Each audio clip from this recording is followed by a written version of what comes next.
Okay. Okay, let us continue again. So, let us continue again. So, in my first video, so this whole circuit, so I already explained, but just like I said, I I explained I explained some of this operation. So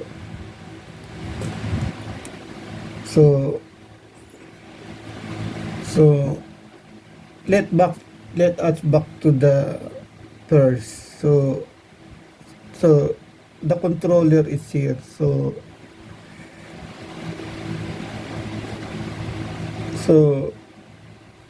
start, stop, inch. So let us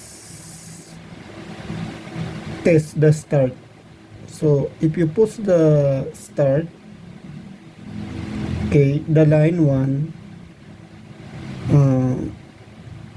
flow or flow, the current will flow here, then here, and here. So the operating coil is here, A1, A2. So A1, A2. So the operating coil is this is operating coil. So the operating coil will activate. So because this pause button is momentary, and if you press this button and you out your finger, it will back to normally open. So once the button or the contact back to normally open, the current will passing through here in auxiliary open, here and off, will passing through here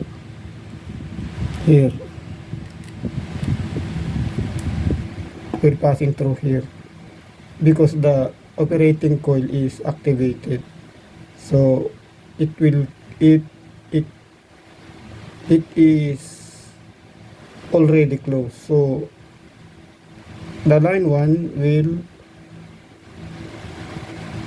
passing through here, auxiliary, and then here in the stop button. So the operating coil is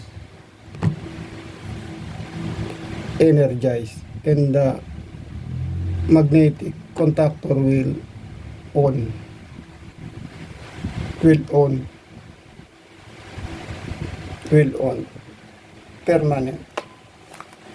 will on permanently.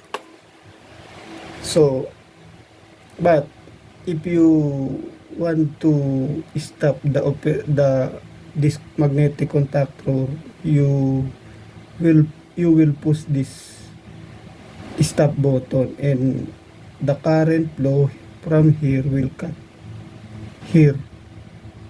cut here in this terminal. So the operating coil will off, okay, and the auxiliary back to normally open.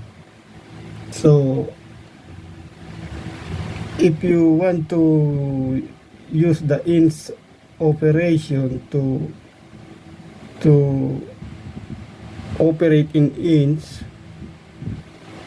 okay, just press this green inch and stop red in the same time, like this. Okay, so the normally open will close because the connecting bar here will touching on this two terminals, so it will close, and all and this is closed, and this is green pause button will close to, so the current will flow here, passing through here, and then here, and then here, and the operating coil will activate for a moment because it is operation. It is operation, like I said. So you don't need to push it. You don't need to push these two buttons in a long time. Just a few seconds, like this. 1, okay, 2, 3, okay, like this. Inch. So you don't need relay for this controller. You don't need relay. But if you want to use relay,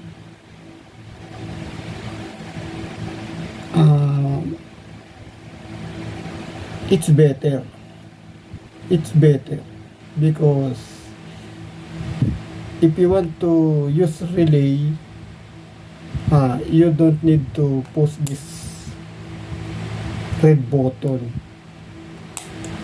just inch only.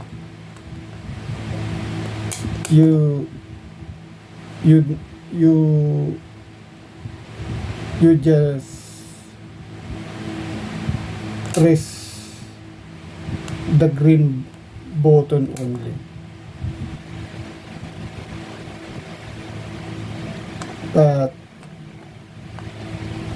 about the start stop or start inch stop controller with control relay is not for the day, or it's not for today. So for the next video or for the next live vlog. So that's all I can say. That's all I can say about this controller. So if you have some question,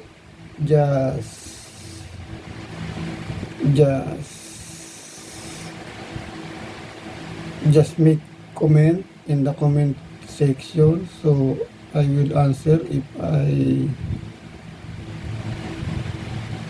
the question is about on this circuit. But out of this circuit, I'm not answering because